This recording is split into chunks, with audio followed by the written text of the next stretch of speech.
ये सबको पता है कि नेहरू पिछले रास्ते से प्रधानमंत्री बने, एक भी वोट नहीं मिला था इन्हें, सरदार पटेल जी को बनना चाहिए था।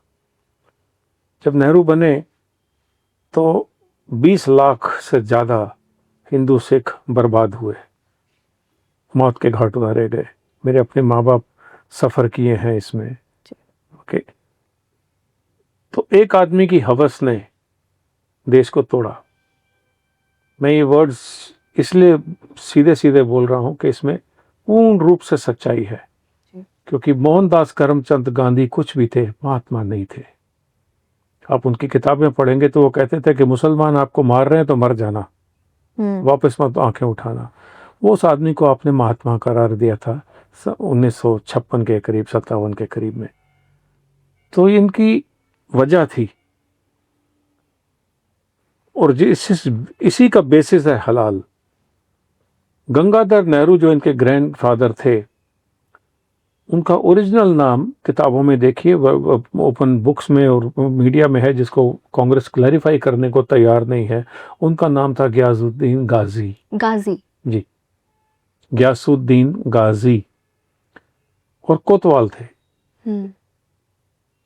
और 1857 में जब म्यूटिनी सी हुई थी तो अंग्रेजों ने सब मुसलमानों को मारना शुरू किया था, तो ये आगरा भाग गए थे, और वहां जाके इन्होंने अपना नाम बदल के गंगाधर नेहरू रखा था, क्योंकि नहर एरिया से आते थे। ओके।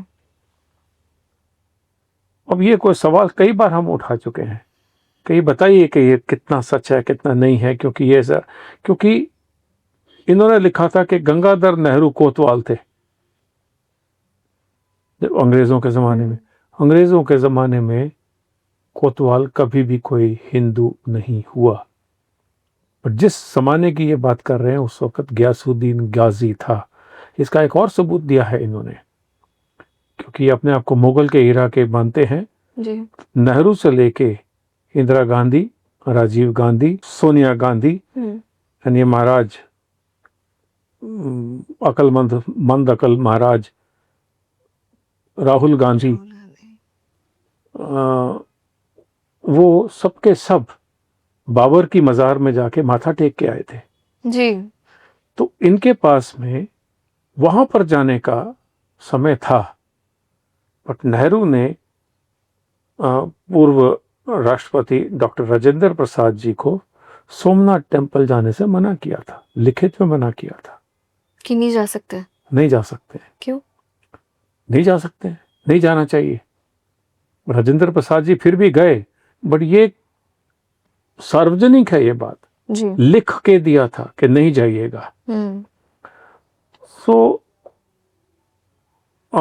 उसके बाद में अब देखिए जितने भी कार्य हुए हैं इंक्लूडिंग 26/11, अगर कसाब पकड़ा नहीं जाता तो ये सारा का सारा ब्लेम आरएसएस पे डाला जाता, क्योंकि कसाब पकड़ा गया। तो ये लोग बोल नहीं सके, लेकिन उसके बावजूद बरखा दत्त जैसियों को आपने पद्मश्री दिया। वो नीचे बैठ के 26/11 की कमेंट्री पेश कर रही थी कि अब ये आ गया, अब वो हो गया, सारी इंफॉर्मेशन ट्राई कर रही थी। तो ये सारा का सारा उनको एक बड़ा सोची समझी साजिश हुई है हमारे साथ में, और अब तक हो रही है। और ये सब हलाल से किस तरह से कनेक्टेड है, मैं अभी आता हूं उसके ऊपर में। मार्च 2014 में जब कांग्रेस को पता लग गया था कि हारने वाले हैं, तो 128 प्राइसलेस प्रॉपर्टीज लुटियन जोन की इन्होंने वक्फ बोर्ड को दी थी। आप उसकी फॉरेंसिक कराएं, वो वक्फ बोर्ड को फ्री नहीं मिली थी, हालांकि पेपर पे फ्री है, इसका पैसा लिया गया था। माय गॉड, ये तो सबको बताया जाता है कि यूं ही दी गई, यूं ही नहीं दी जाती है, ये धंधा होता है। और ये जो हलाल सर्टिफिकेशन है, इसके पीछे भी पैसा हुआ है, बहुत जोर से पैसा चलाया गया है, हेरा फेरी हुई है या लिया गया है। तो ये सारा का सारा धंधा इनका ये अब तक चल रहा है। राहुल गांधी क्यों भाग के वायनाड गया था, जी।